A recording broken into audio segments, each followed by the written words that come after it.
brought you by Silver Pumps and Motors. Top quality और consistent performance के लिए सिर्फ सिल्वर पंप्स नाम याद रखना. ఏంటండి ఏంటి నిర్లక్ష్యం? ఇలాగైనా పేపర్లు దిద్దేది?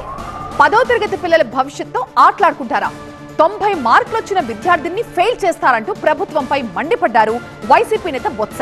మరోవైపు బొత్సకి కౌంటర్ ఇచ్చారు టీడీపీ నేతలు.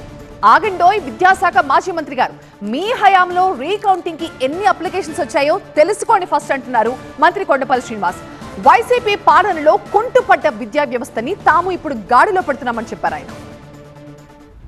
ఆంధ్రప్రదేశ్లో 10వ తరగతి ఫలితాలపై రాజకీయ రచ్చ కొనసాగుతోంది. పేపర్ల మూల్యాంకనం విషయంలో ప్రభుత్వ నిర్లక్ష్యం విద్యార్థుల పాలిట శాపంగా మారిందన్నారు వైసీపీ నేతలు. క్లాస్లో ఫెయిల్ అయిపోతే 20-25 మార్కులు వస్తే రీవెరిఫికేషన్ పెట్టుకుంటే 90 మార్కులు వచ్చినాయి. ఏంటి విద్యార్థులు ఒకవేళ తప్పిదనంగా జరిగితే ఆ పిల్లవాడి తనకు భవిష్యత్తు ఏమైపోవాలి?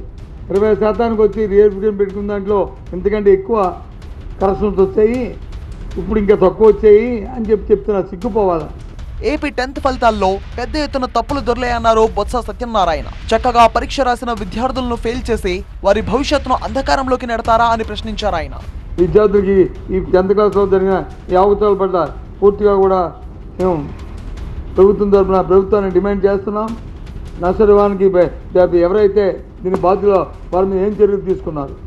బొత్స వ్యాఖ్యలను ఖండించారు మంత్రి కొండపల్లి శ్రీనివాస్. వాస్తవాలు తెలుసుకుని మాట్లాడాలి అన్నారు ఆయన. 2022లో 41,000 వచ్చాయి, 2023లో 61,000 వచ్చాయి, మరి ఈ రోజు 66,000 వచ్చాయి. గత ఆయన కూడా విద్యాశాఖ చేశారు, ఆయన కూడా దాని పరిస్థితి తెలియాలి, తెలుసుకోవాలి.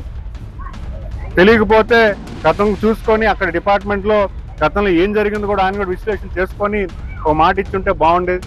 కూటమి పాలనలో విద్యా వ్యవస్థలో సంస్కరణలు తీసుకొస్తామన్నారు కొండపల్లి. ప్రతి స్కూల్ని డెవలప్ చేస్తూ విద్యా వ్యవస్థను మొత్తం కూడా స్ట్రీమ్లైన్ చేస్తూ అవకాశాలు కల్పించే దిశగా అన్ని రకాలుగా కూడా ఈరోజు పిల్లలకి భవిష్యత్తు వచ్చే దిశగా ప్రభుత్వం పరిపాలన చేస్తుంటే ఈరోజు ఆయన ఈ రకంగా మాట్లాడడం ఆయనకు తగదని నేను తెలియజేసుకుంటున్నాను. 10th రిజల్ట్ పై వైసీపీ రాద్ధాంతం చేయడం తగదన్నారు విద్యాశాఖ మంత్రి నారా లోకేష్.